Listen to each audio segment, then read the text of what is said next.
জুতা নিবে? জুতা লাল নীল হলুদ জুতা নিয়ে যাও, নিয়ে যাও, হরেক রকম জুতা। জুতা পায়ে পরে উৎসবকে করো আনন্দময়। জুতা নিবে গো?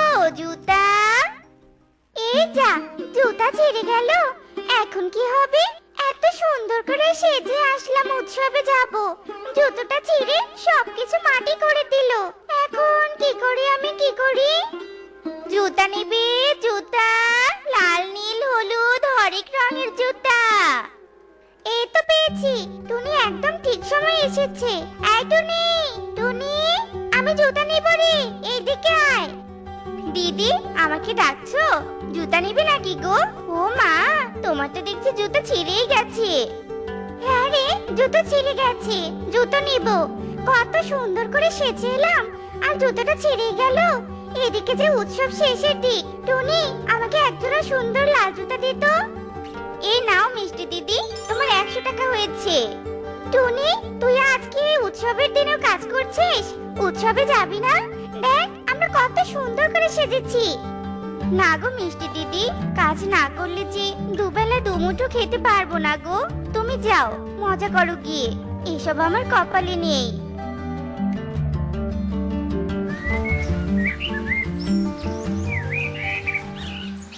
আজ এত ঘুরলাম, তবু একজোড়া জুতা বিক্রি করতে পারলাম না। ঘরে তো একটুও খাবার নেই, এখন আমি কি খাবো? ভালোই লাগে না, আজ না খেয়ে শুয়ে পড়তে হবে। এই সময় আবার দরজায় কে ঠকঠক করছে? আরে কে? দাঁড়াও, যাচ্ছি। আরে কালু দাদা, কাকুলি দিদি, তোমরা তোমরা এখানে কেন? টনি, আমাদের বাসাটা ভেঙে গেছে রে। আমাদের আজকে রাতের জন্য আশ্রয় দে না রে, কালকে আমরা চলে যাব। কিন্তু কাকুলি দিদি। টনি, তুই না করিস না, দয়া করে আমাদের আশ্রয় দে। আচ্ছা ঠিক আছে, কিন্তু কালকেই তোমাদের চলে যেতে হবে। আমার এতটুকু ঘর ভেঙে গেলে আমার যে থাকার আর কোনো জায়গা থাকবে না। টনি, তুই চিন্তা করিস না, আমরা অনেক অসহায় রে। আমরা শুধু আজ রাতেই থাকবো।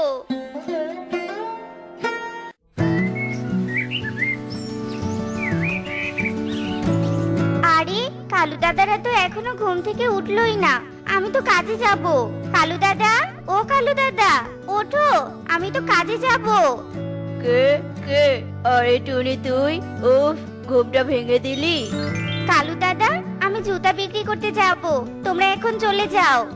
টুনি, আমাদের ঘুম তো এখনো হয়নি, তুই কাজে যা, আমাদের ঘুম শেষ হলে আমরা চলে যাব। আচ্ছা ঠিক আছে, তাড়াতাড়ি চলে যেও কিন্তু। এরপর টনি মাথায় জুতার ঝুড়ি নিয়ে চলে যায়। এদিকে সকাল গড়িয়ে বিকেল হয়ে যায়, তবুও কালু আর কাকুলির ঘুম ভাঙে না। হঠাৎ কালু চোখ খুলে দেখে বিকেল হয়ে গেছে। আরে বিকেল হয়ে গেছে, আমরা এখনো ঘুমাচ্ছি। কাকুলি, এই কাকুলি। আহা কালু, ঘুমাতে দাও তো, বিরক্ত করো না। আর কত ঘুমাবে? এদিকে যে সন্ধ্যা নেমে যাবে, চলো আমাদের বাসা বানাতে হবে। কি সন্ধ্যা? আজ এত ঘুমালাম। দেখো টুনির বিছানাটা কত আরামদায়ক, ঘুমটা অনেক ভালো হলো। এমন ঘর আর বিছানা যদি আমাদের হতো। কাকুলি, এর জন্য অনেক পরিশ্রম করতে হয়। তুমি যে অলস, আর টুনিকে দেখো কত পরিশ্রম করে। চলো এখন আমাদের যেতে হবে। যাবো মানে? যাওয়ার জন্য এখানে এসেছি নাকি? মানে কি বলছো এসব? তোমার কথা তো আমি কিছুই বুঝতে পারছি না। বুঝবে গো, সবটাই বুঝবে। আরে দরজা ভিতর থেকে লাগানো কেন? তার মানে কাকুলি দিদিরা এখনো যায়নি। কাকুলি দিদি, ও কাকুলি দিদি। আরে কে কে ডাকছে আমাকে? আমি টুনি, দরজাটা খোলো। দরজা খুলবো মানে? বিরক্ত করিস না তো, চলে যা আমার বাসা থেকে। কোথা থেকে যে আসি এসব? কি তোমার বাসা? কি বলছো এসব? দরজা খোলো, আমি আমার ঘরে যাব। তোর সাহস তো কম নয়, আমার বাসাকে নিজের বাসা বলে দাবি করছিস। যাবি নাকি তোকে মেরে তাড়িয়ে দিব? ছি কাকুলি দিদি, তোমরা এত খারাপ। আমি তোমাদের আশ্রয় দিয়েছিলাম, আর আজ কি না তোমরাই আমার বাড়ি ছিনিয়ে নিচ্ছ। আমি এখন কোথায় যাব? আমার যে যাওয়ার কোনো জায়গা নেই। যাওয়ার জায়গা নেই? তো আমি কি করব? আমার বাসার পাশে কান্না করিস না তো। যা, দূর হয়ে যা। আমার বাসার সামনে থেকে দূর হ।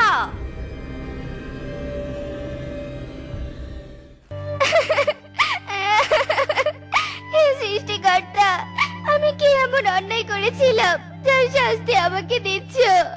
আমার আর ভালো লাগে না। তুমি আমাকে উঠিয়ে দাও সৃষ্টিকর্তা, আমাকে উঠিয়ে দাও। কেঁদো না টুনি, কেঁদো না। কে কে কে কে কে কথা বলছে? আমি গো, আমি ডালিম। আমি কথা বলতে পারি। তোমাকে দেখে অনেক দুঃখী মনে হচ্ছে। তুমি এত কান্না করছো কেন? কি হয়েছে তোমার? আর বলো না, পোড়া কপাল আমার। ছোটবেলায় বাবা মাকে হারিয়েছি, অনেক কষ্ট করে একটা বাড়ি বানিয়েছি আর সেখানেই থাকি। একদিন কালু দাদার কাকুলি দিদি আমার কাছে আশ্রয়ের জন্য এসেছিল। আমি ওদের থাকতে দিয়েছিলাম, আর আজ ওরাই আমাকে তাড়িয়ে দিয়েছে। এখন আমি কোথায় যাব? আমার যে যাওয়ার কোনো জায়গা নেই। আহারে, তোমার সাথে ওই শয়তান দম্পতি একদম ঠিক করেনি। কেঁদো না টুনি, কেঁদো না। আমি তোমাকে সাহায্য করব। তুমি আমাকে কিভাবে সাহায্য করবে? তুমি তো একটা ডালিম। হ্যাঁ, আমি ডালিম, কিন্তু আমি এক জাদুই ডালিম। আমি তোমাকে সাহায্য করব। টনি, এই ডালিম বাড়িটা আজ থেকে তোমার। এখানেই তুমি থাকবে। আর এই ঘরের ভিতরে ডালিমের বীজ আছে। তুমি এখান থেকে ডালিম বিক্রি করতে পারবে। তোমার আর কোনো কষ্ট থাকবে না। তোমাকে অনেক ধন্যবাদ ডালিম। তোমার এই ঋণ আমি কখনো শোধ করতে পারবো না। তুমি অনেক ভালো। এরপর টুনি ডালিম ঘরে থাকতে শুরু করে আর ডালিম চাষ করে। আর সেই ডালিম বিক্রি করে টুনির অনেক ভালোই দিন কাটছিল। একদিন ডালিম নিবে? ডালিম, অনেক সুস্বাদু ডালিম। নিয়ে যাও, নিয়ে যাও। এই টনি, আমাকে 1 কেজি ডালিম দে তো রে। তোর ডালিম এত মিষ্টি না, এখনো আমার মুখে লেগে আছে। আর একটু পর আসলে তো একটা ডালিমও পাবো না, সবারই হুড়োহুড়ি লেগে যাবে। তা তুমি ঠিকই বলেছো। এই নাও শালিক দিদি, তোমার 1 কেজি ডালিম। এই ডালিম নিবে? ডালিম, অনেক সুস্বাদু ডালিম। একবার খেলে বারবার খেতে চাইবে গো। ডালিম নিয়ে যাও, ডালিম। দেখলে গো, টুনি কত ভালো দিন কাটাচ্ছে। আমরা ওকে তাড়িয়ে দেওয়ার পরেও ও কি করে এত ভালো চলছে। না, এর রহস্য আমাকে জানতেই হবে কালু। হ্যাঁ, তুমি ঠিক বলেছো। আজ সারাদিন টুনির ওপর নজর রাখতে হবে।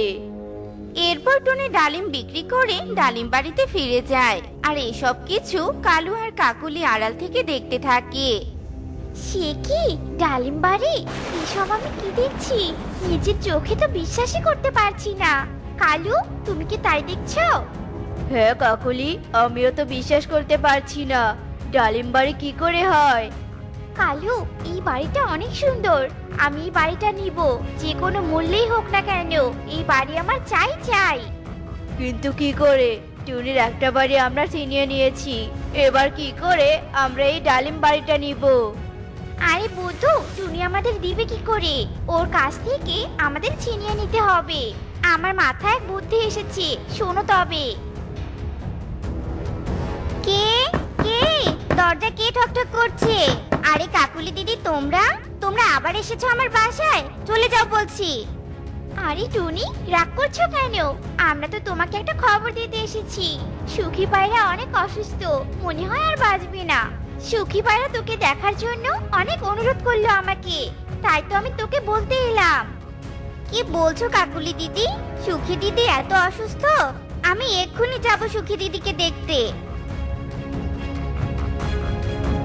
বোকা টুনি আমার কথা বিশ্বাস করে নিল। কালু, চলো আমরা আগে ডালিম ঘরে যাই। আরে সুখী দিদি, তোমার কি হয়েছে? শুনলাম তুমি নাকি অনেক অসুস্থ। না তো, আমি তো একদম সুস্থ। তোমাকে এসব কথা কে বলেছে? তার মানে কাকুলি দিদি আবারও আমাকে বোকা বানালো। না, আমাকে এক্ষুনি যেতে হবে। ও কিছু না, তোমাকে আমি সব কথা পরে বলবো। এক্ষুনি আমার যেতে হবে। কাকুলি দিদি, কাকুলি দিদি, দরজা খোলো বলছি। তুমি এত খারাপ? ছি, আবার আমার বাসা চিনি নিতে এসেছো। বের হও বলছি, বের হও। এই বজ্জাত মেয়ে, কেন ঘ্যান ঘ্যান করছিস? হ্যাঁ, শান্তি মতো কি আমাকে একটু ঘুমাতে দিবি না নাকি? হ্যাঁ, যা ভাগ তো এখান থেকে। না, আমি এখান থেকে কোথাও যাব না, কোথাও না। টুনি যখন অনেক কান্না করছিল, ডালিম এসব সহ্য করতে পারছিল না। সে জাদু দিয়ে ডালিম ঘরে আগুন লাগিয়ে দেয়। কি কালু, পোড়া পোড়া গন্ধ লাগছে, আর ঘরে এত ধোঁয়া কেন? কালু, আমি তো কিছুই দেখতে পাচ্ছি না। উফ বাবা, আমার দম বন্ধ হয়ে যাচ্ছে। কালু, কাকুলি, এ বুঝি আমাদের পাপের শাস্তি। আমরা মনে হয় আর বাঁচবো না। আমরা অন্যের জিনিসে এত লোভ করেছি যে এখন আমাদের মরতে হচ্ছে। পাপ সত্যি আমাদেরকে ছাড়লো না কাকুলি। এরপর কালু কাকুলি সেখানেই দম বন্ধ হয়ে মারা যায়, আর তারা তাদের পাপের উচিত শিক্ষা পেয়ে যায়। আসলে পাপ কখনো তার বাপকেও ছাড়ে না। আমাদের সব সময় অন্যের ক্ষতি না করে অন্যদের সাহায্য করা উচিত। বৌমা, বৌমা, তোমাদের রান্না হলো? আমার যে খুব খিদে পেয়েছে। এই তো মা, রান্না হয়েছে তো। আপনি খেয়ে নিন মা, তাড়াতাড়ি খেয়ে নিন। মাফ করবেন মা, আমাদের রান্না দেরি হয়। আপনি ক্ষুধার জ্বালায় কতই না কষ্ট করেছেন। কই আর কষ্ট করতে গেলাম মা, আমি খাবার চাইতেই তো তোমরা খাবার এনে সামনে দিলে। তোমাদের মতো বৌমা পেয়ে আমি অনেক খুশি। আমি যে তোমাদের শাশুড়ি এটা তোমরা মনেই করো না, নিজের মায়ের মতোই ভালোবাসো। মা, এই কথা আর বলবেন না যে আপনি আমাদের শাশুড়ি, তাহলে আমাদের খুব খারাপ লাগে। আপনি তো আমাদের নিজের মা, তাই নিজের মাকে তো নিজের মতো করে ভালোবাসতে হবে। এবার আর কথা না বাড়িয়ে তাড়াতাড়ি খেয়ে নিন তো।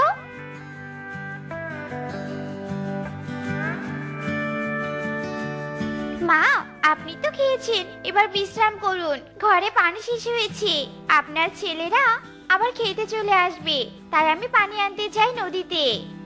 ঠিক আছে মা, যাও তোমরা, তাড়াতাড়ি এসো। মুন্নি, আমার শরীরটা যে খারাপ লাগছে, আর উঠতে ইচ্ছে করছে না। তাহলে কি করে কলস ভর্তি করে পানি নিয়ে বাড়িতে যাব বলতো? দিদি, আমি থাকতে তুমি কেন এত চিন্তা করছো বলো তো? তুমি এই গাছের নিচে বসে বিশ্রাম করো, তাহলে শরীর ভালো লাগবে। আর আমি 2 কলসে করে পানি নিয়ে আসছি। তুই 2 কলস একসাথে নিয়ে আসতে পারবি তো? তোর কষ্ট হবে না? আরে দিদি, এ নিয়ে চিন্তা করো না তো, আমি ঠিক পারবো। এরপর মুন্নি 2 কলস নিয়ে চলে যায়, আর এসব কাকুলিকা গাছের ডালে বসে দেখছিল। আদি খেতা, এদের এত মিল যে কোথা থেকে আসে আমার একদম ভালো লাগে না। বনে আরো পাখি আছে, কারো মাঝে এমন 2 ভাইয়ের বউদের সাথে এত মিল নেই।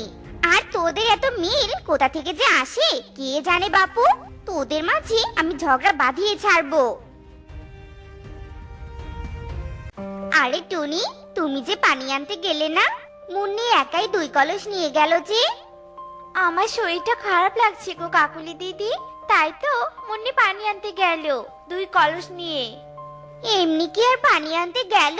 সুযোগ পেয়েছে, সুযোগ, বুঝেছো? বাড়িতে গিয়ে বলবে আমি অনেক বেশি কাজ করি, তাই সংসারে আমার অধিকার বেশি। এসব বলে পুরো সংসারটা নিজের করে নিবে, বুঝেছো? তখন তোমাকে বাড়ি থেকে তাড়িয়ে দিবে। কি বলছো এসব কাকুলি দিদি? মুন্নি অনেক ভালো, ও কখনো এসব কাজ করবে না। ও আমাকে আপন বোনের মতো দেখে, আমি ওকে আপন বোনের মতো দেখি, বুঝেছো? এই যুগে কারো ভালোর জন্য কিচ্ছু বলতে নেই বাপু। ভেবে দেখো, তোমার ভালোর জন্যই বলেছি। এত বিশ্বাস করা যায় না কাউকে, বুঝেছো? যাই হোক, আমি এখন যাই। আহারে মুন্নি, কি কষ্ট তোমার। তোমার কষ্ট দেখে আমার খুব মায়া হচ্ছে জানো। এত কষ্ট করে যে 2 কলস ভরেছো, এখন বয়ে নিয়ে যাবে কি করে? টুনিকে সাথে নিয়ে আসতে পারোনি? টুনি দিদি তো এসেছে, অর্ধেক রাস্তা পর্যন্ত এসে দিদির শরীর নাকি খারাপ করেছে, তাই তো দিদিকে ওখানে বসিয়ে রেখে এসেছি। বুঝি গো, সব বুঝি। তোমাদের আগে থেকে সংসার করে আসছি আমি, বুঝতে পেরেছো? ওসব নাটক করে, নাটক, বুঝলে? শরীর খারাপটা আর কিচ্ছু নয়। তুমি 2 কলস পানি নিয়ে গেলে দেখবে শরীর একেবারে ঠিক হয়ে গেছে। তুমি বাড়ির ছোট বউ, তাই তোমাকে দিয়ে শুধু খাটিয়েই নিবে, বুঝেছো? বাড়ি থেকে রাস্তা পর্যন্ত একসাথে এসেছে, কারণ সবাই দেখবে যে। আর যেই দেখেছে কেউ নেই, আর অমনি শরীর খারাপের অভিনয় করেছে, বুঝলে? না না, এ হতে পারে না, আমি বিশ্বাস করি না। দিদি এমন করতেই পারে না। আমার দেরি হয়ে যাচ্ছে কাকুলি দিদি, আমি বাড়িতে চলে যাই। হ্যাঁ হ্যাঁ, যাও যাও, তবে তোমার ভালোর জন্য কিন্তু বলেছি। এসেছিস? এখন দে আমাকে কলস একটা দে, আমার শরীর এখন ঠিক হয়ে গেছে। তার মানে কাকুলি দিদি কি সত্যি বলেছে? এই সব কি তবে মিথ্যে? না না, এসব হতেই পারে না। তোমরা এসেছো, সে কখন থেকে তোমাদের জন্য অপেক্ষা করছি, তা আজ পানি আনতে এত দেরি হলো কেন? এরপর টুনি টোনাকে সব ঘটনা খুলে বলে। সব শুনে টোনা বলে, ও আচ্ছা তাই নাকি? তোমরা যে আলাদা মায়ের সন্তান বোঝাই যায় না। তোমাদের মাঝেও এত মিল যে আপন বোনের মতো সম্পর্ক। আমি চাই এমন মিলেমিশে আমরা সবাই সারা জীবন একসাথে থাকতে পারি। হ্যাঁ গো টোনা, আমিও চাই। চলো তবে এবার তোমাদের খেতে দেই। এরপর সবাই ঘরে চলে যায়। এভাবেই তাদের মিলেমিশে দিন কাটছিল।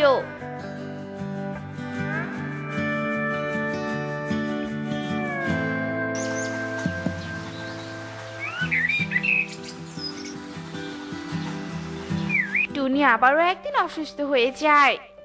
মনি, তুই একটু ঘরে কাজগুলো কর, আমি যে বিছানা থেকে উঠতেই পারছি না রে। ঠিক আছে দিদি, তোমার উঠতে হবে না, আমি সব কাজ শেষ করছি। এরপর মনি রান্নার কাজ করতে থাকে। রান্না শেষ করে থালা বাসন মাজতে থাকে। তখনই সেখানে কাকুলি কাক চলে আসে। আরে মুন্নি, তুমি একাই থালা বাসন মাজছো যে? টুনি কোথায়? শরীর খারাপের অভিনয় করছে না তো? না মানে দিদির সত্যি শরীর খারাপ, তাই তো আমি থালা বাসন মাজছি। বলেছিলাম না, ওগুলো শরীর খারাপ টারাপ কিচ্ছু নয়, সব অভিনয় করছে, বুঝলে? সব অভিনয়। আমার কথা এখন বুঝছো না তো? একদিন ঠিক বুঝবে। তোমাকে দিয়ে ধীরে ধীরে বাড়ির সব কাজ করিয়ে নিবে। তাই বলি কি, সময় থাকতে নিজেকে নিয়ে ভাবো, বুঝলে? তুমি বরং এক কাজ করো, তুমি একসাথে না থেকে আলাদা হয়ে যাও। তাহলে তোমার কষ্ট করে এত কাজ করতে হবে না, কাজ অনেক কমে যাবে। এই দেখো, কতগুলো থালা বাসন মাজতে হচ্ছে তোমাকে, আর আলাদা হলে শুধু কটা থালা বাসন মাজতে হবে। যাই, তোমার শাশুড়ির সাথে একটু দেখা করে আসি। কাকুলি দিদি তো ঠিকই বলেছে, আমার এত কাজ করতে হবে না তাহলে। আর টুনি দিদি মনে হয় এভাবেই আমাকে দিয়ে কাজ করাবে আর নিজে রানীর মতো শুয়ে থাকবে। না না, এ আমি কিছুতেই হতে দিব না। আজকেই সবার সামনে আমি বলবো আমাদের আলাদা করে দিতে। টুনি, তুমি নাকি অসুস্থতার অভিনয় করছো কাজ করার ভয়ে? আচ্ছা, নাকি ইচ্ছে করে শুয়ে আছো? মুন্নি তো বাইরে এসবই বলছে আর থালা বাসন মাজছে। তোমাকে তো মুন্নি দেখতেই পারে না, জানো? তোমার নামে বনের পাখিদের অনেক কিছু বলে, আমাকেও বললো। তাই বলি কি, তোমরা আলাদা হয়ে যাও, তখন আর এসব কথা শুনতে হবে না তোমার। আমি তবে আসি গো এবার, তোমায় দেখে অনেক মায়া হলো, তাই কথাগুলো বললাম। এই বলে কাকুলি চলে যায়। আর টুনি ভাবতে থাকে, মনি এসব বলে বনের পাখিদের? ঠিক আছে, আজ টোনা আসলে আলাদা হতে বলবো। আমি তোমাদের একটা কথা বলতে চাই। আগে আমি বলছি, আমাদের আলাদা করে দাও, আমরা আলাদা খেতে চাই। কারণ আমার একা একা এতগুলো কাজ করতে ভালো লাগে না। আমি সব বুঝে গেছি টুনি দিদি, তুমি অসুস্থতার অভিনয় করে আমাকে দিয়ে বাড়ির সব কাজ করাবে। হ্যাঁ, আমিও এটাই চাই, কারণ মনের এসব কথা শুনতে আমার ভালো লাগে না। আলাদা হলে যে যার কাজ করবে, কোনো ঝামেলা নেই। কি ব্যাপার বৌমা, তোমাদের কাছে এটা আশা করিনি। এসব কি বলছো তোমরা? আমি তো বিশ্বাসই করতে পারছি না যে তোমাদের এত ভালো সম্পর্ক তোমরা নষ্ট করলে কি করে। হ্যাঁ হ্যাঁ, তোমরা কি বলছো? আমরা তো মাত্র দু ভাই, আর তো আর কেউ নেই যে আমরা আলাদা হব। আমিও আলাদা হতে চাই না, আমরা দুই ভাই একসাথেই থাকতে চাই। আমাদের আলাদা করে না দিলে এ বাড়ি ছেড়ে চলে যাব। না না বৌমা, তোমাকে যেতে হবে না। বাবা টোনা, তুই বরং আলাদা করেই দে, কিন্তু আমাকে কে খাওয়াবে বাবা? কেন মা, আপনি আমাদের মধ্যে একদিন খাবেন আর মুন্নিদের মধ্যে একদিন খাবেন, তাই তো আপনার চলে যাবে। এভাবেই মুন্নি ও টুনি আলাদা হয়ে যায় আর মিনু বৃদ্ধা দুই ছেলের মাঝে খেতে থাকে। এভাবেই বেশ কিছুদিন কেটে যায়।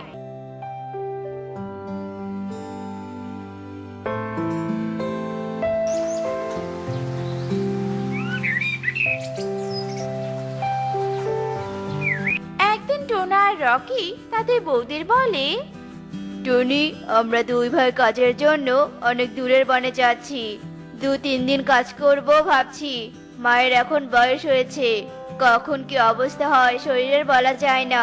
তুমি মায়ের খেয়াল রেখো, বুঝেছো? ঠিক আছে গো, তুমি যাও, মাকে নিয়ে চিন্তা করো না, আমি দেখে রাখবো। মুন্নি, তুমিও মাকে দেখে রাখবে কিন্তু। হ্যাঁ হ্যাঁ, দেখে রাখবো। এবার নিশ্চিন্তে যাও তো তোমরা। এরপর রকি আর টোনা চলে যায়। এভাবেই সেই দিনটি কেটে যায়।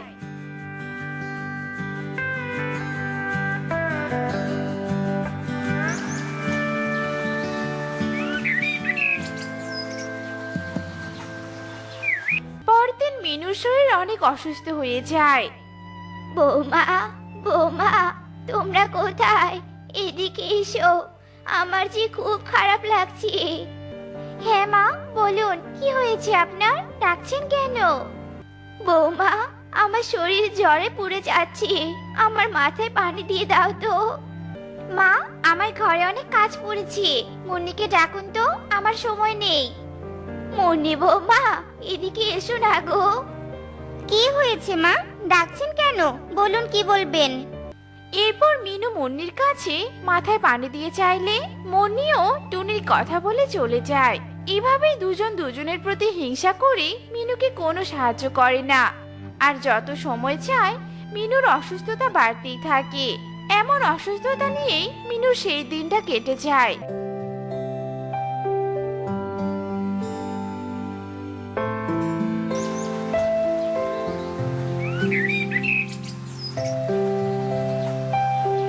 পরের দিন মিনু আবারও টুনিকে ডাকে। বৌমা, ভেবেছিলাম সামান্য জ্বর এসেছে, এমনি সেরে যাবে।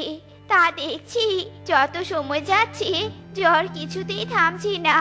মাথায় পানি দিয়ে দিলে হয়তো জ্বরটা কমবে, কিন্তু তোমরা সেটাও দিয়ে দিলে না। এবার একটু দোকান থেকে ওষুধ এনে দাও না বৌমা। আমি যদি ঔষধ এনে দিই তাহলে তো আমার টাকা কমে যাবে আর মুন্নিদের টাকা থেকে যাবে। না না, আমি পারবো না। না মানে মা, আপনার ছেলে তো আমাকে কোনো টাকা দিয়ে যায়নি, এখন কিভাবে ওষুধ এনে দিব? মুন্নিকে হয়তো দিয়েছে, আপনি বরং মুন্নিকে বলে দেখুন। মা, আমাকেও আপনার ছেলে টাকা দিয়ে যায়নি, টাকা থাকলে ওষুধ এনে দিতাম।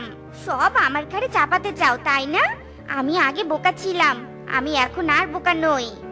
এভাবে মিনুকে দুই বইয়ের মধ্যে কেউই ওষুধ এনে দেয় না আর শরীরের যত্নও নেয় না। এভাবেই দিনরাত কেটে যায়। মিনুর শরীরে অনেক বেশি জ্বর আসে আর মিনু কাতরাতে কাতরাতে সেখানেই মারা যায়। কি ব্যাপার, মা তো আজ ডাকছে না, এত বেলা হয়ে গেছে, দেখি তো একবার ঘরে যাই। এরপর টুনি মিনুর ঘরে যায় আর মিনুকে ডাকতে থাকে। মা, মা, আজ এখন ডাকছে না যে? জ্বর কি বেশি হয়েছে নাকি? কি ব্যাপার, মা তো কোনো কথা বলছি না। এরপর টুনি মুখে হাত দিয়ে দেখে মিনু আর বেঁচে নেই। এই কি মা, আপনি আমাদের এভাবে ছেড়ে চলে গেলেন? মুন্নি, মুন্নি, এদিকে আয়, মা যে আর নেই। আজ আমাদের দুজনের হিংসার জন্যই যে মাকে হারাতে হলো। আমি জানতাম না যে মা জ্বরে এভাবে মারা যাবে। মা! দিদি, আমরা এখন রকিদের কি জবাব দিব? আমাদের দেখে রাখতে বলেছিল, কিন্তু আমরা তো দেখে রাখতে পারলাম না মাকে।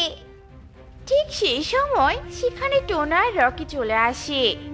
কি হয়েছে তোমাদের? তোমরা কি দেখে রাখার কথা বলছো? এ কি, মায়ের কি হয়েছে? মা কথা বলছে না কেন? টোনা, মা যে আমাদের ছেড়ে চলে গেছে না ফেরার দেশে। না, এ হতে পারে না। মা, তুমি আমাদের একা করে যেতে পারো না। মা, তোদের আমি মাকে দেখে রাখতে বলেছিলাম, তোরা কেন দেখে রাখিসনি? হ্যাঁ গো, আমি স্বীকার করছি, আজ আমাদের জন্যই মা মারা গেছে। মা আমাদের কাছে ওষুধ কিনে চেয়েছিল, আমরা ওষুধ এনে দেইনি। দুজনে দুজনের উপর চাপিয়ে দিয়েছি, কেউ সাহায্য করিনি। টোনা, আমাদের ভুল হয়েছে, আমাদের ক্ষমা করে দাও। কি, তোরা এভাবে আমার মাকে মেরেছিস? তোদের এই বাড়িতে থাকার কোনো অধিকার নেই। যা, এক্ষুনি তোরা বাড়ি থেকে বেরিয়ে যা। হ্যাঁ, এক্ষুনি চলে যা, তোরা এই বাড়ি থেকে এক্ষুনি চলে যা। দিদি, কাকুলি কাক যদি আমাকে তোমার সম্পর্কে উল্টোপাল্টা কথা না বলতো, তবে কখনোই আমরা আলাদা হতাম না, আর মাকেও হারাতাম না। হ্যাঁ রে মুন্নি, আমাকেও কাকুলি যদি তোর নামে ওসব না বলতো, তাহলে আমিও আলাদা হতাম না। আসলে অন্যের কুবুদ্ধি শুনে নিজের পরিবারে অশান্তি ডেকে আনা ঠিক নয়, এতে নিজেদেরই ক্ষতি হয়। কালু ভাই, কাকুলি দিদি, একটা খারাপ খবর আছে। শুনলাম দুদিন পর থেকে নাকি বৃষ্টি নামবে, আর এই বৃষ্টি কোন দিন ছাড়বে সেটা কেউ বলতে পারে না। তাই বলি কি, চলো আমরা এই দুদিন বসে না থেকে কাজ করতে যাই। কাজ করে টাকা দিয়ে খাবার এনে রেখে দিব, তাহলে আর বৃষ্টিতে খাবারের কষ্ট করতে হবে না। কে বলেছে তোমাকে বৃষ্টি নামবে? এটা কি বৃষ্টির সময় নাকি? যে কথা বলেছে তার হয়তো মাথা খারাপ হয়েছে। আমরা যাব না কাজে, ঘরে কিছু খাবার আছে, সেটা আগে খেয়ে শেষ করি, পরেরটা পরে দেখা যাবে। হ্যাঁ টনি, আমরা এসব মিথ্যে কথা বিশ্বাস করি না। কয়েকদিন থেকে যে রোদ পড়েছে দেখি তো বোঝা যায় বৃষ্টির আরো 6 মাস বাকি। তুমি অনেক ছোট, তাই বোঝো না। যাও, বাড়িতে গিয়ে আরাম করো, এই রোদে কাজে না যাওয়াই ভালো। ঠিক আছে কাকুলি দিদি। মামা, আমি আমার বন্ধুর বাড়িতে গিয়েছিলাম। ওখানকার সবাই বলেছে দুদিন পর থেকে খুব চাঁদ নামবে। মামা, আমার খুব ভালো লাগছে। ঝড়ে যদি আমাদের বাড়িঘর পানিতে ভরে যায়, তখন আমরা কোথায় থাকবো? আরে পাগলি, ভয় কেন পাচ্ছিস? এমন ঝড় হবে না যেটাতে বাড়িঘর পানিতে ভরে যাবে, শুধু রাস্তাঘাটে পানি বাঁধতে পারে। কিন্তু কালু কাকুরি তো এসব কথা বিশ্বাস করছে না, কাজে যেতে চাইছে না। সবাই যখন বলছে তবে বৃষ্টি হবেই রে। আমি বসে না থেকে কাজে যাই, কিছু খাবার আনতে পারলে তবু কয়েকদিন চলে যাবে। হ্যাঁ মা, তুমি কাজে যাও। এরপর টুনি কাজে যায়। কবুতরের জমিতে সারাদিন কাজ করে বিকেলে টাকা নিয়ে বাজার থেকে খাবার নিয়ে বাড়িতে চলে আসে। এভাবে টুনি প্রতিদিন কাজ করে আরো কিছু খাবার নিয়ে আসে। মা, দেখেছো আকাশকে ঘন কালো মেঘে থেকে গেছে?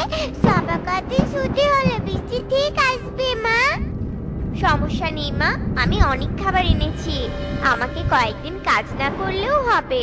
কিন্তু কালু ভাই আর কাকুলি দিদির যে কি হবে? টুরিটুকে এসব বলছিল, কিছুক্ষণের মধ্যেই বৃষ্টি শুরু হয়ে যায়। এভাবেই সেই দিনটা কেটে যায়। এমন ভাবে বৃষ্টি পড়ছিল যে বৃষ্টির থামার কোনো সম্ভাবনাই ছিল না। এভাবেই 3 দিন কেটে যায়। কালু, আমরা তো টুনির কথা বিশ্বাস করলাম না, এখন দেখছি বৃষ্টি হতেই চলেছে।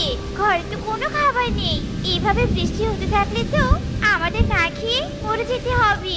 সে সকালে খাবার খেয়েছি, এখনো খাইনি। না খেয়ে মরবো কেন? টুনি তো খাবার মজুত করে রেখেছে। টুনির কাছ থেকে আজকের মতো খাবার খেয়ে দিনটা কাটিয়ে দেই। চলো টুনির বাড়িতে যাই। কালু ভাই, কাকুলি দিদি, তোমরা এই বৃষ্টির মধ্যে আমার বাড়িতে? টুনি, আমাদের কিছু খাবার খেতে দাও, আমরা যে না খেয়ে আছি। তোমার কথা বিশ্বাস না করে আজ খাবারের কষ্টে ভুগছি, এখন থেকে তোমার কথা বিশ্বাস করব। কালু ভাই, সবার কথাই বিশ্বাস করতে হয়, কারণ সবাই যেটা বলে সেটা পুরোপুরি না হলেও কিছুটা সত্যি হয়। আচ্ছা, তোমরা বসো, আমি তোমাদের খাবার দিচ্ছি। এরপর টুনি কালু কাকুলিকে খাবার খেতে দেয়।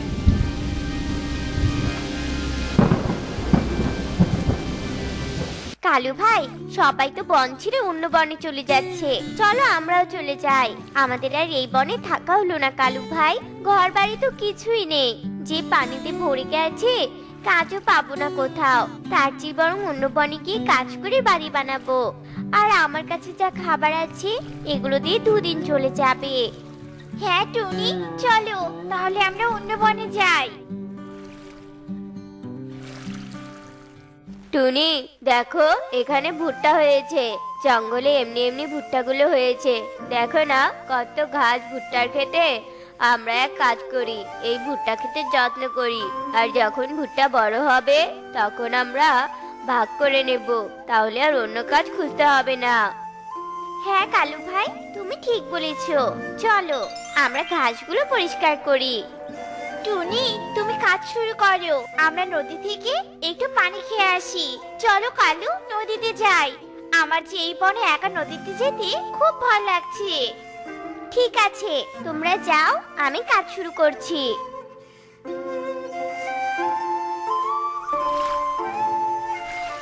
কালু, পানি তো খেলাম, এবার আমরা এখানে একটু বিশ্রাম করি। এই রোদে কাজ করতে পারবো না, টুনি একাই কাজ করুক, আর আমরা শুধু ভাগের বেলা ভাগ নিব, বুঝেছো? কিন্তু কাকুলি, আমরা টুনিকে গিয়ে কি বলবো যে এতক্ষণ কোথায় ছিলাম? আরে ওসব নিয়ে ভেবো না তো, আমার মাথায় তো বুদ্ধি আছে, কিছু একটা বানিয়ে বানিয়ে বলবো। চলো তো এই গাছের নিচে ঠান্ডা হাওয়ায় বিশ্রাম করতে শুরু করি, খুব ভালো লাগবে। এদিকে টুনি ভুট্টা খেতে কাজ করেই যাচ্ছিল। কি ব্যাপার, কাকুলি ভাই কালু এখনো আসছে না কেন? কাজ তো শেষ হতে চলেছে, তবু ওদের ফেরার কোনো নাম নেই। আবার কোনো বিপদ হলো না তো? আমি কাজ করতে থাকি বাবা, নদী হয়তো অনেক দূরে, তাই এত দেরি হচ্ছে। এভাবে টুনি কাজ করতেই থাকে। এক পর্যায়ে টুনির ভুট্টা ক্ষেতের সব ঘাস পরিষ্কার শেষ হয়ে যায়, সন্ধ্যা হয়ে যায়। মা মা, আমার খুব খিদে পেয়েছে, আমাকে খেতে দাও না মা। হ্যাঁ মা, কাজ শেষ হয়েছে আমার, খাবার খাবো এখন। চল ওই গাছের নিচে বসে খাবার খাই। আরে কালু ভাই, কাকুলি দিদি, তোমরা এখন ফিরলে যে? তোমাদের কোনো বিপদ হয়নি তো আবার? আর বলো না টুনি, বড় বিপদে পড়েছিলাম। আমরা তো ভেবেছিলাম তোমাদের আর কোনোদিনও হয়তো খুঁজেই পাবো না। আমরা নদী থেকে পানি খেয়ে এখানে আসার জন্য ফিরছিলাম, আর রাস্তা ভুলে গিয়ে সারাদিন বনে ঘুরেছি। ঘুরতে ঘুরতে অবশেষে তোমাদের খুঁজে পেলাম, আর সন্ধ্যা হয়ে গেল। আজ তো রাত হয়েছে, আমরা কাল থেকে একসাথে ভুট্টা ক্ষেত পরিষ্কার করব। কাকুলি দিদি, আমি ভুট্টা ক্ষেতে সব ঘাস পরিষ্কার করেছি, এখন তোমাদের আর ঘাস পরিষ্কার করতে হবে না।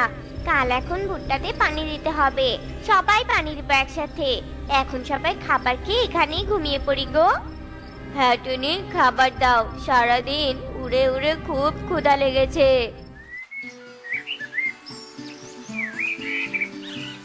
কালু ভাই, কাকুলি দিদি, ওঠো ওঠো, খেতে পানি দিতে হবে, অনেক বেলা হয়ে গেছে। তোমরা এখনো ঘুমিয়ে আছো? ওঠো কালু দাদা। টুনি এভাবে কালু কাকুলিকে অনেক ডাকতে থাকে, কিন্তু শয়তান কালু কাকুলি কাজ করার ভয়ে ঘুমের ভাব ধরে থাকে। টুনি তার মেয়েকে নিয়ে নদী থেকে কলস করে পানি এনে ভুট্টা খেতে দেয়।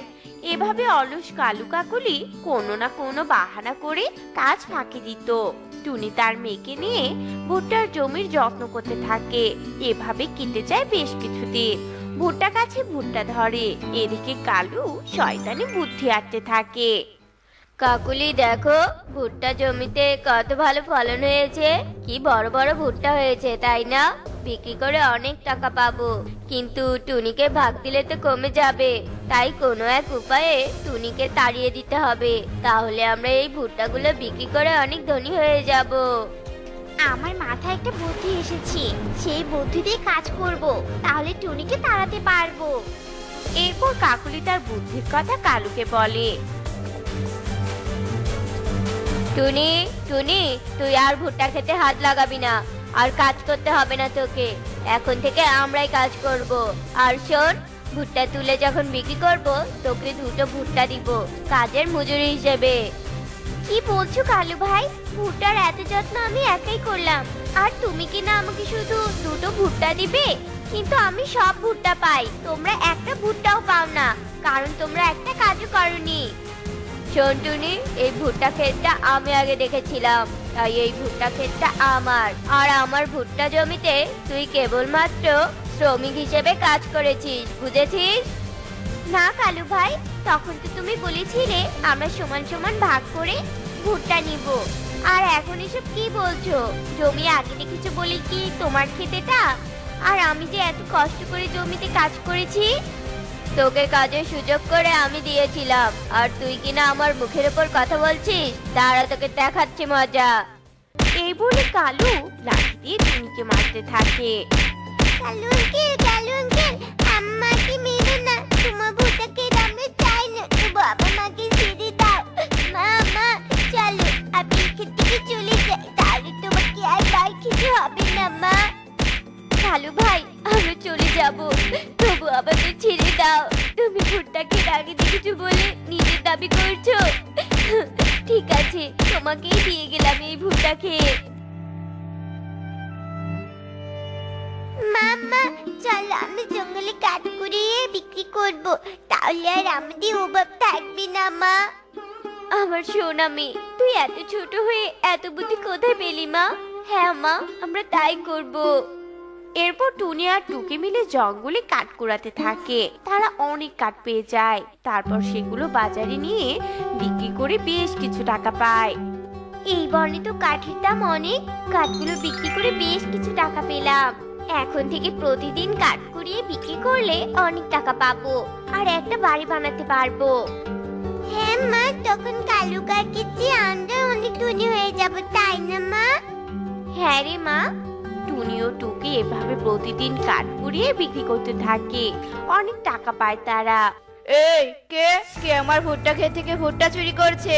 বেরিয়ে আয় বলছি। তোমার জমি মানে? এটা তো আমার ভুট্টা ক্ষেত, তাই আমি নিজেই নিজের ভুট্টা তুলছি বিক্রি করব বলে। ও বুঝেছি, টুনি তোমাকে পাঠিয়েছে তাই না? টুনিকে মেরে তাড়িয়ে দিয়েছি, এখন তোমাকেও মেরে তাড়াবো নাকি? আরে এ বলে কি, আমার ক্ষেত থেকে ভুট্টা চুরি করে আমাকে তাড়াতে চাইছিস? এই একে তোরা মেরে শিক্ষা দে তো, আমাকে মারতে যাওয়ার পরিণাম কি হয় এবার বুঝবি।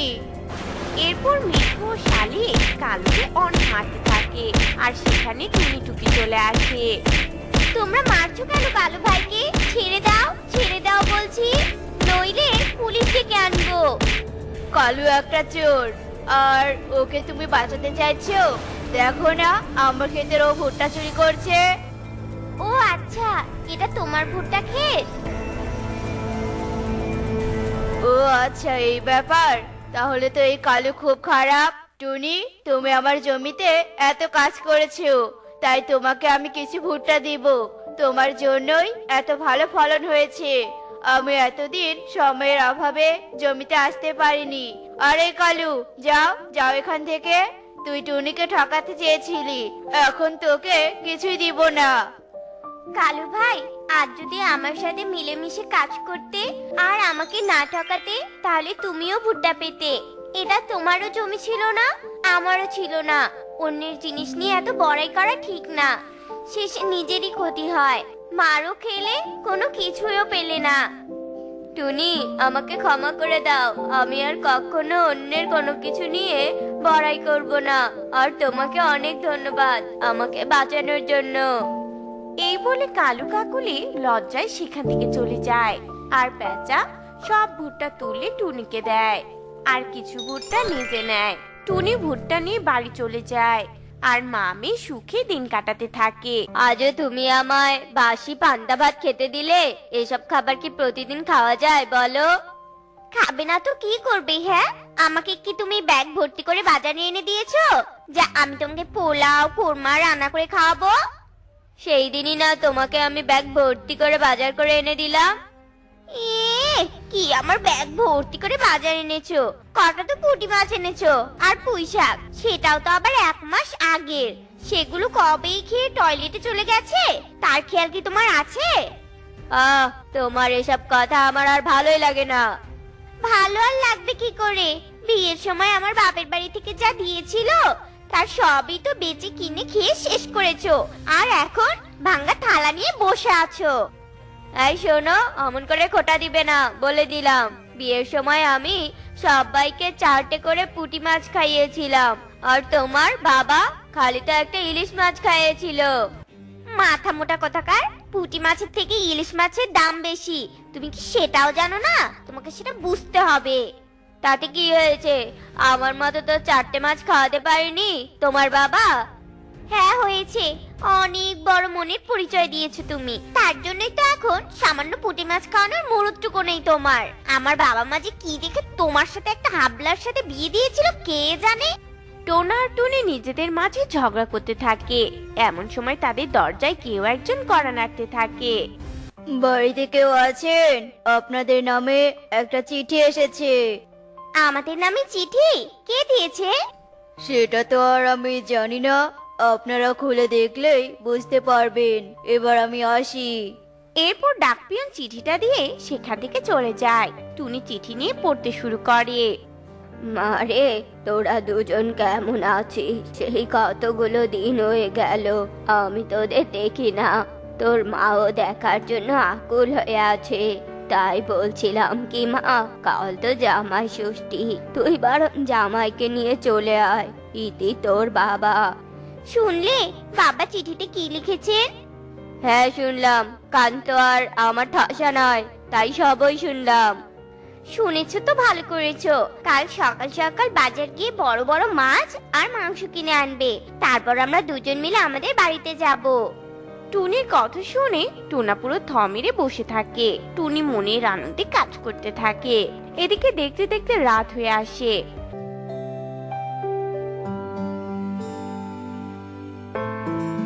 তারপর দেখতে দেখতে রাত পেরিয়ে ভোরও হয়।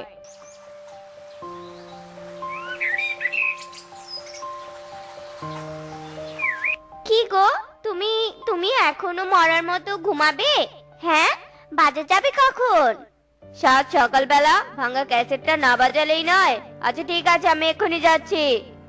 যাও, তাড়াতাড়ি যাও, আর তাড়াতাড়ি ফিরেও আসবে, এই বলে দিলাম। টোনা ঘুম ঘুম চোখে দুলতে দুলতে বাজারে যায়। গিয়ে মনে মনে ভাবতে থাকে, চারিপাশে তো বাজারে মাছ মাংসের কোনো অভাবই দেখছি না, কিন্তু অভাব তো আমার পকেটের। এখন আমি এত দাম দিয়ে সব কিনি কি করে? আবার বাজার ছাড়া যদি বাড়ি ফিরে যাই, তাহলে তো আমার বউ আমাকে বাড়িতেই ঢুকতে দিবে না। আমার জামাই ষষ্ঠীর ভালো মন্দ কোনো খাবার খাওয়াও হবে না। না, আমাকে কোনো না কোনো উপায় ভাবতেই হবে। টোনা মাথা খাটিয়ে বুদ্ধি বের করতে থাকে। এদিকে সে বুদ্ধিও পেয়ে যায়। বুদ্ধিমতো মাছের দোকানের সামনে যায়। সুযোগ বুঝে বড় দুটো মাছ নিয়ে সেখান থেকে পালিয়ে যায়। দোকানদার বুঝতে পেরে চিৎকার করতে থাকে। এই চোর চোর চোর, আমার দোকানের মাছ চুরি করে নিয়ে গেল, ওকে ধরো সবাই। ওরে বাবারে টোনা, পালা পালা, সবাই তো তোর পেছনে আসছে, তাড়াতাড়ি পালা। এই বলে টোনা মাছ নিয়ে ঝোপের আড়ালে লুকিয়ে পড়ে। এদিকে সবাই খুঁজে না পেয়ে সেখান থেকে চলে যায়।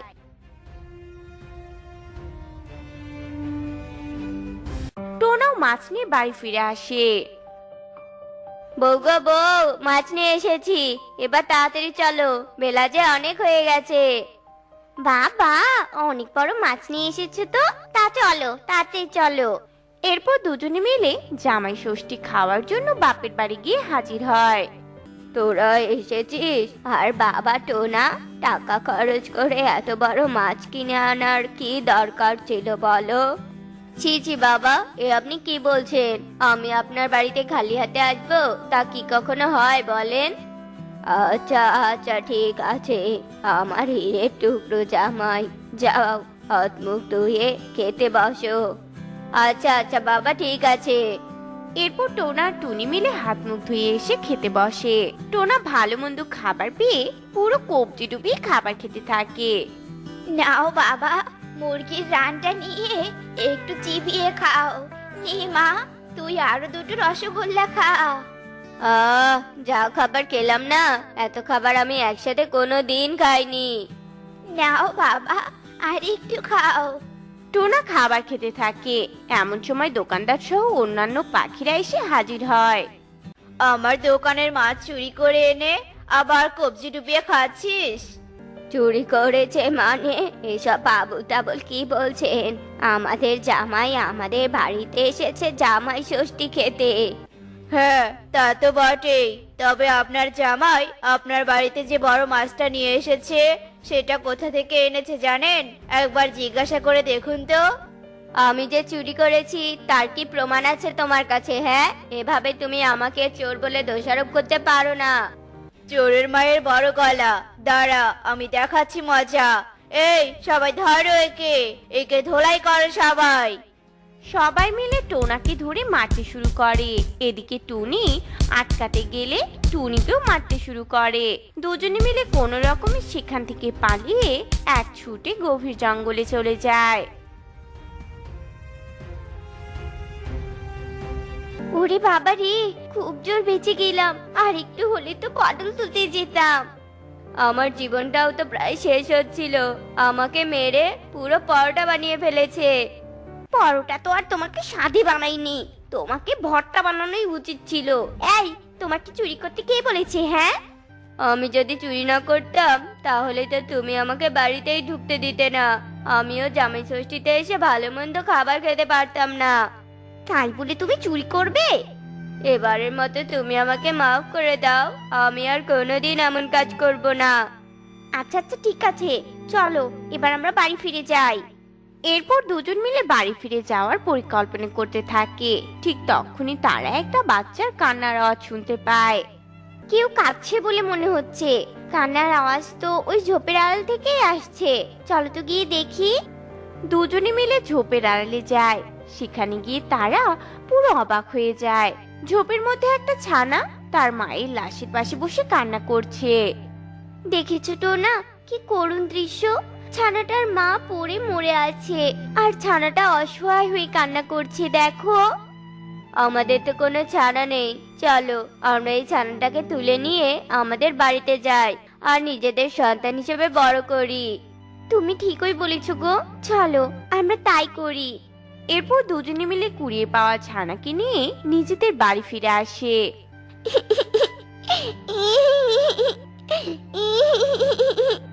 আহারে, ছানাটার মনে হয় খুব খিদে পেয়েছে, কিন্তু এখন আমি একে কি খেতে দিব? ঘরে তো কোনো খাবারই নেই। সবই আমার দোষ। আমি যদি এতদিন পরিশ্রম করতাম তাহলে আজ হয়তো আমার ঘরে খাবারের কোনো অভাব হতো না। এবার বুঝতে পারলে তো পরিশ্রমের কদর আসলে কত? এই জন্যই বলা হয় পরিশ্রম সৌভাগ্যের প্রসূতি। তবে তুমি আর কোনো চিন্তা করো না, আমি এক্ষুনি কাজের জন্য যাচ্ছি আর আমাদের মেয়ের জন্য দুধ নিয়ে আসছি। টোনা তাড়াতাড়ি করে কাজের জন্য বেরিয়ে পড়ে। অনেক ঘোরাঘুরির পর সামনে একটা কুলির কাজ দেখতে পায়। ওস্তাদ, আমার একটা কাজের খুব প্রয়োজন, আপনি দয়া করে আমাকে একটা কাজ দিন না। আমার এখানে এসব বস্তা বহন করা ছাড়া আর কোনো কাজ নেই, যদি তুই পারিস তাহলে এই কাজ শুরু করে দে।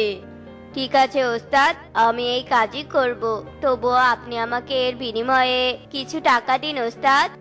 আচ্ছা ঠিক আছে, যা তবে।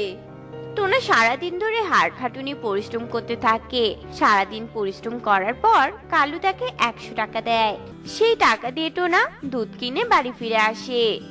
টুনি, নাও এবার দুধগুলো তাড়াতাড়ি করে আমাদের মেয়েটাকে খাইয়ে দাও। আমাদের জন্য কোনো খাবার আনুনি? না গো, আজ মেয়ের দুধ কিনতেই সব টাকা শেষ হয়ে গেছে। কাল থেকে আরো বেশি পরিশ্রম করে আমাদের জন্য বাজার করে নিয়ে আসবো। আচ্ছা ঠিক আছে। এরপর থেকে টোনা রোজ পরিশ্রম করতে থাকে। সেই পরিশ্রমের টাকা দিয়ে ভালোভাবে তার সংসার চলতে থাকে আর কুড়িয়ে পাওয়া বাচ্চাকে বড় করতে থাকে। এজন্যই বলা হয় সময় থাকতে পরিশ্রম করো, অসময়ে নয়। বন্ধুরা, আমাদের আজকের গল্পটি তোমাদের কাছে কেমন লেগেছে তা কমেন্টে জানাতে ভুলো না কিন্তু।